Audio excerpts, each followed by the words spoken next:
غدیر خم کا وہ موقع آیا جب سرکار حج سے فارغ ہوئے۔ غدیر خم ایک علاقہ ہے، جب حج سے لوٹ رہے تھے سرکار، آخری اور پہلا حج، پہلا اور آخری حج، غدیر خم کے مقام پہ آپ رکتے ہیں وہاں پر، اور رکنے کے بعد آپ نے اعلان کیا کہ علی کہاں ہے، علی کو بلایا۔ اس کی تفصیلات بہت لمبی ہے، اس کا وقت نہیں ہمارے پاس۔ سرکار اونٹ کے پالان پر تشریف لاتے ہیں، علی کو بلایا، علی کو آپ نے بازو لیا، مولا علی کا ہاتھ اپنے ہاتھ میں لیا، اور تمام صحابہ کو مخاطب کر کے کہا، ابن ماجہ کے الفاظ ہے کہ صحابہ سے کہا، یہ بتاؤ کیا میں تمہاری جان و مال پہ تم سے زیادہ حق نہیں رکھتا؟ صحابہ نے کہا، یا رسول اللہ بے شک آپ ہماری جان و مال پہ ہم سے زیادہ آپ حق رکھتے ہیں، کیا میں تمہاری جان سے زیادہ تم سے قریب نہیں ہوں؟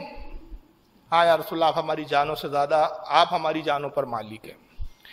من کنت مولاه فعلی مولا، کافر سن لو، جس کا میں مولا علی بھی اس کا مولا، جس کا میں سردار علی اس کا سردار، جس کا میں مددگار علی اس کا مددگار، جس کا میں حاجت روا علی بھی اس کا حاجت روا۔ جب اعلان کیا، بڑی تعداد تھی صاحب، حج سے لوٹے تھے صاحب، حضرت عمر سب سے آگے بڑھے، حضرت علی کو گلے لگایا، گلے مل کے کہتے ہیں، علی مبارک ہو، اللہ کے رسول نے وہ انعام دیا کہ صبح ہو تو تم مسلمانوں کے مولا ہو، رات ہو تو تم مسلمانوں کے مولا ہو۔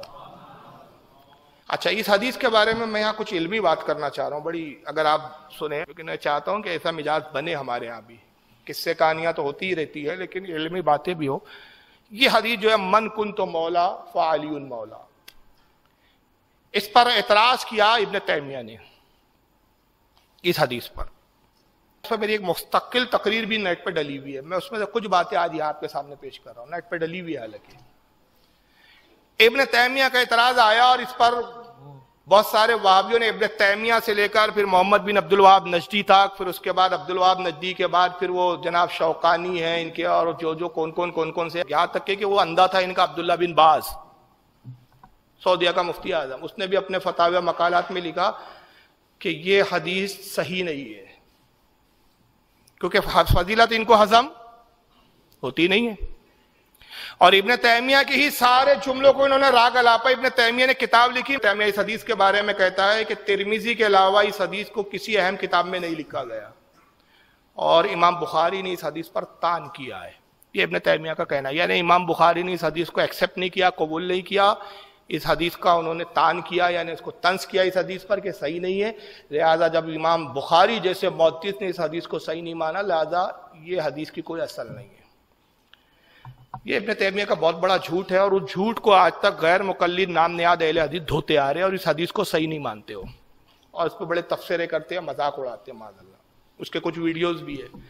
میں یہاں پر ابن تیمیہ کی جہالت اور اس کے جھوٹ کے 7 جوابات دے رہا ہوں، اور وہ جوابات میں اس حدیث کی فضیلت آپ کو پتہ چلے گی، انہی جوابات میں 7 جوابات ہے۔ پہلا یہ کہ امام بخاری نے اس حدیث پر طعن نہیں کیا، یہ سب سے پہلا جھوٹ بولا ابن تیمیہ نے، کہتا ہے کہ امام بخاری نے اس کو طعن کیا، یعنی اس کو غلط اور جھوٹی حدیث کہا، امام بخاری نے نہیں کہا، بلکہ امام بخاری نے اپنی کتاب ہے ان کی التاریخ الکبیر، جو 17 جلدوں میں ہے، اس کی جلد نمبر 1 صفحہ 240 اور 275 پر 3 راوی ہے اس حدیث کے، جس میں سے ایک ہے اسماعیل نشید عامری، ایک ہے سہم بن حسین اسدی، ایک ہے عثمان بن عاصم، ان 3 راوی کو ضعیف قرار دیا، اور وہ ایک سند میں ہے۔ پھر امام بخاری کہتے ہیں کہ یہ حدیث صرف ایک سند سے نہیں آئی ہے، اور بھی سند سے آئی ہے، جن سندوں میں یہ 3 راوی ہے وہ سند ضعیف ہے، لیکن جن سندوں میں یہ 3 راوی نہیں وہ سند مستحکم میں مضبوط ہے۔ تو 3 راوی پر کیا، تو جس کو صحیح کہا وہ چھوڑ دیا، جس کو ضعیف کہا اس کو لے لیا ابن تیمیہ نے۔ تو پہلے تو علمی خیانت اس نے یہ کی، پہلا جواب ہے۔ اب دوسرا جواب آپ سنیں گے اس حدیث کے بارے میں تو چونک جائیں گے، یہ واحد وہ حدیث ہے جس کو سننے والے 50,000 کم و بیش صحابہ اکرام ہیں۔ وجہ کیا ہے؟ سرکار حج سے فارغ ہوئے، غدیر خم کے مقام پر آئے، تو جو کچھ مکہ کے صحابہ تھے مکہ میں ٹھہر گئے، جو کچھ آس پاس کے صحابہ تھے وہ آس پاس کے گاؤں میں چلے گئے۔ جس وقت رسول اللہ حرم میں خانہ کعبہ میں حجۃ الوداع کے موقع پہ آخری طواف فرما رہے تھے، خطبہ ارشاد فرما رہے تھے، 1,24,000 صحابہ اکرام تھے۔ اب 1,24,000 میں سے اگر یہ بھی ہم مان لیں کہ آدھے صحابہ چلے گئے، تو تب بھی کم سے کم موٹا موٹا آپ 60 70 75 ہزار تو تھے، 65 ہزار تو تھے، چلو 60 بھی مت پکڑو 65 بھی پکڑو، تو کم از کم 50 ہزار صحابہ تھے جو غدیر خم میں اس حدیث کو رسول اللہ کی دہن مبارک زبان مبارک سے سن رہے تھے۔ اور دوسری اس کی خاصیت سنیں گے اس حدیث کی تو آپ خوش ہو جاؤں گے، اور عاشقوں کے لیے خوشی کی بات کہ اس حدیث کے 30 صحابہ راوی ہے۔ کتنے صحابہ؟ یہ کمال نہیں ہے۔ ہو سکتا ہے کہ کوئی آپ کے پاس ایسی حدیث لائے جس کے 30 صحابہ 40 صحابہ بھی راوی مل جائے، اب جو میں بتا رہا ہوں وہ ہے کمال۔ یہ ایک واحد ایسی حدیث ہے جس کے 30 صحابہ ہی نہیں، یہ 30 میں 10 عشرہ مبشرہ ہے، یہ ہے اس کی خاصیت۔ اس 30 میں وہ 10 صحابہ کون ہیں؟ عشرہ مبشرہ، جن کی جنت کی بشارت رسول اللہ نے دنیا میں دے دی۔ چوتھی خصوصیات اس حدیث کی یہ ہے کہ اس حدیث یہ واحد دنیا اسلام کی تاریخ اسلام کی رسول اللہ کی واحد حدیث ہے جس پر حضور کی 9 ازواج محترمہ جس کی راوی اور اس کی گواہ ہے۔ کسی حدیث پر 9 بیویاں حضور کی جمع نہیں ہوئی ہے سوائے اس حدیث کی۔ اور 5ویں خصوصیات یہ ہے کہ 86 تابعین نے اس کو مختلف طرق سے روایت کیا ہے۔ کتنے تابعین نے اس کو روایت کیا؟ 86۔ یہ وہ حدیث کی خاصیت۔ اور چھٹی اس کی خاصیت یہ ہے کہ 360 محدثین نے اپنی حدیث کی کتابوں میں اس کو نقل کیا، 360۔ اور 7ویں اس کی خصوصیات یہ ہے کہ ابن تیمیہ نے جو بکواس کی کہ کہا اس کو ترمذی کے علاوہ کسی معتبر کتاب میں حدیث آئی نہیں، تو یہ ایک نمبر کا جاہل تھا وہ، کیونکہ یہ ترمذی بھی نہیں، اس کے علاوہ بہت ساری مستند معتمد کتابوں میں آئی ہے۔ جیسے ترمذی میں تو حدیث آئی ہے 1713، امام نسائی نے بھی اس کو لکھا ہے الخصائص امیر المومنین علی بن ابی طالب صفحہ 32 پر۔ امام عبدالرزاق نے بھی لکھا ہے جو امام بخاری امام مسلم کے استاد ہیں، انہوں نے المصنف میں لایا حدیث نمبر 2088 کے تحت۔ امام ابن ابی شیبہ نے بھی لکھا، یہ بھی امام بخاری امام مسلم اور امام ابو داؤد کے استاد ہیں، انہوں نے بھی اپنی المصنف میں لکھا حدیث نمبر 32072 کے تحت۔ امام حاکم نے بھی اس کو اپنی المستدرک میں نقل کیا حدیث نمبر 4660 کے تحت۔ امام طبرانی نے بھی اس کو لکھا معجم الکبیر حدیث نمبر 12593 کے تحت۔ امام ابن ابی عاصم نے لکھا سنہ میں حدیث نمبر 1359 کے تحت۔ خطیب بغدادی نے تاریخ بغداد میں لکھا جلد 12 صفحہ 343۔ ابن کثیر جو خود ابن تیمیہ کا شاگرد ہے، ابن کثیر حافظ ابن کثیر نے بھی البدایہ والنہایہ جلد 5 صفحہ 457 پہ لکھا۔ ابن عساکر نے اس کو تاریخ دمشق میں لکھا صفحہ نمبر 144۔ امام حیثمی نے مجمع الزوائد حدیث صفحہ جلد 10 صفحہ 108 پہ لکھا۔ المتقی امام متقی نے اس کو کنز الاموال میں لکھا حدیث نمبر 32946۔ کل 12 حوالے میں نے یاد دیا، اور بھی حوالے ہیں، تو یہ ساری حدیث کی اہم کتابیں ہیں۔ تو یہ حدیث اہل سنت کے نزدیک بالکل مستند ہے، قابل قبول ہے، قابل اعتماد ہے کہ اللہ کے نبی نے حضور کو مولا کائنات کا خطاب دیا۔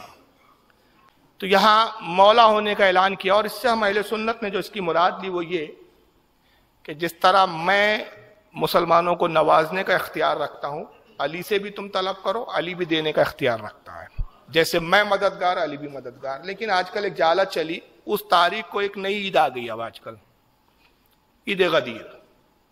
کیا آ گئی؟ اور یہ مجاوروں نے لایا یہ۔